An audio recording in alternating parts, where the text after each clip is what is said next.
اچھا، تو آج ہم دیکھ رہے ہیں کہ فزکس کو مؤثر طریقے سے کیسے پڑھایا جائے اور ایک اچھا فزکس ٹیچر بننے کے لیے کیا ضروری ہے۔ جی ہمارے پاس کچھ عملی مشورے ہیں، ریسرچ ہے، ٹیچرز کے اپنے تجربات بھی ہیں آن لائن فورمز سے۔ ہاں، اور کچھ گائیڈز بھی ہیں کیریئر شروع کرنے پر۔ تو مقصد یہ ہے کہ ان سب سے وہ اہم باتیں نکالیں جن سے فزکس جیسا مضمون دلچسپ لگے، سمجھ میں آئے۔ بالکل۔ تو پہلا چیلنج اکثر ٹیچرز کو لگتا ہے کہ فزکس کو دلچسپ کیسے بنائیں۔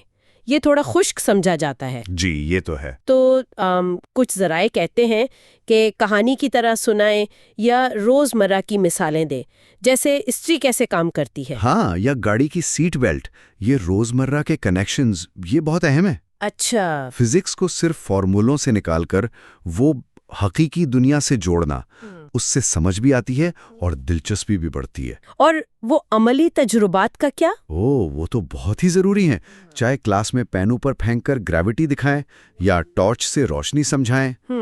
اور پھر ٹیکنالوجی ہے، دیکھیں آج کل ورچوئل لیبس ہیں، لیبسٹر جیسی یا PHET سیمولیشنز، اچھا، وہ کیسے مدد کرتی ہیں؟ وہ پیچیدہ چیزیں جیسے ٹکراؤ یا بجلی کی مزاحمت ان کو سمجھنے میں آسان بناتی ہیں، خاص طور پہ اگر اصلی لیب کا سامان کم ہو۔ صحیح۔ تو یہ تو ہوئی دلچسپی پیدا کرنے کی باتیں، لیکن اصل سمجھ کیسے گہری ہو؟ جی، یہیں پر ایکٹیو لرننگ کا تصور آتا ہے۔ ایکٹیو لرننگ یعنی فعال سیکھنا۔ ہاں، مطلب طالب علم صرف بیٹھے سنے نہیں بلکہ خود کریں، خود کریں، جیسے بحث مباحثہ ہو، گروپس میں کام کریں، کوئی مسئلہ حل کریں۔ اچھا، لیکن ایک تحقیق تھی ترکی میں ہوئی، وہ کہتی ہے کہ ٹیچرز جانتے تو ہیں یہ ضروری ہے، جی مگر وہ امتحانات کا دباؤ، کلاس میں زیادہ بچے، وسائل کی کمی، ان وجہ سے اکثر وہی پرانا لیکچر والا طریقہ ہی چلتا ہے۔ بالکل، یہ عملی مشکلات ہیں، لیکن ریسرچ تو یہی کہتی ہے کہ ایکٹیو لرننگ سے صرف علم نہیں بڑھتا،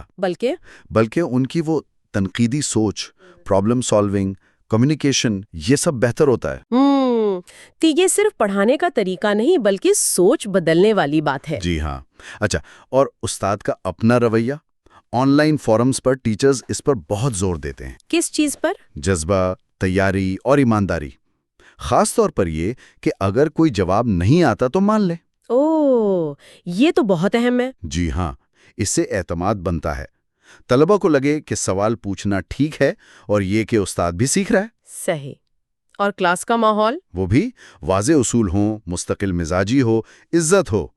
ایک جگہ پڑھا کہ مثبت رویے کی حوصلہ افزائی کریں اور اگر کوئی غلطی کرے تو نتائج منصفانہ ہوں۔ ٹھیک، اب آتے ہیں قابلیت پر۔ ایک اچھا فزکس ٹیچر بننے کے لیے پڑھائی کتنی ہونی چاہیے؟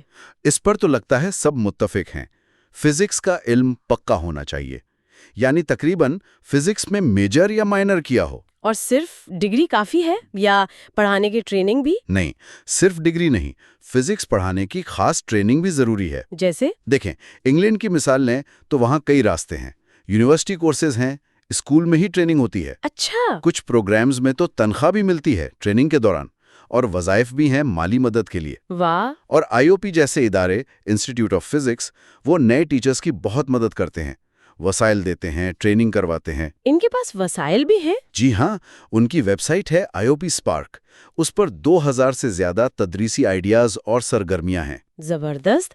اچھا، ایک آخری بات، گریڈنگ کی، یہ کیسے منصفانہ ہو، خاص طور پر جب بچے ریاضی سے ڈرتے ہیں؟ ہاں، یہ مسئلہ ہے۔ ایک اچھی تجویز یہ ہے کہ صرف آخری جواب پر نمبر نہ دیں، بلکہ پورا پروسیس دیکھیں کہ مسئلہ حل کیسے کیا۔ کچھ لوگ وہ GUSS جیسے طریقے استعمال کرتے ہیں۔ GUSS؟ جی، گیونز، اننونز، ایکویشن، سبسٹیٹیوٹ، سالو، یہ ایک پورا طریقہ ہے مسئلہ حل کرنے کا۔ ہاں، اچھا، اس سے پتہ چلتا ہے کہ سوچا کیسے ہے۔ بالکل، تو صرف جواب نہیں، سوچنے کے عمل کو اہمیت ملتی ہے۔ تو خلاصہ کریں تو ایک اچھی فزکس ٹیچنگ کے لیے کیا چاہیے؟ تخلیقی طریقے، جی، ایکٹیو لرننگ، مضمون پر اچھی گرفت، اور ایک مثبت سپورٹو کلاس روم۔ ان سب کا امتزاج۔ جی بالکل، اور ان سب سے بڑھ کر استاد کا اپنا جذبہ، اس کی تیاری اور یہ احساس کہ اسے واقعی طلباء کی فکر ہے۔ صحیح کہا۔ یہی چیزیں ہیں جو اصل فرق ڈالتی ہیں۔ ہو سکتا ہے ہر بچہ فزکس کا ماہر نہ بنے، لیکن ایک اچھا استاد تجسس جگا سکتا ہے۔ اور مضمون کی قدر کرنا سکھا سکتا ہے۔ بالکل۔ تو آخر میں ایک سوال چھوڑ جاتے ہیں سوچنے کے لیے۔ جی، یہ جو نئی ٹیکنالوجی آ رہی ہے، ورچوئل لیبز، آن لائن چیزیں، کیا مستقبل میں یہ فزکس پڑھانے کی پرانی رکاوٹوں جیسے وسائل کی کمی یا بڑی کلاسوں کو پوری طرح ختم کر پائے گی؟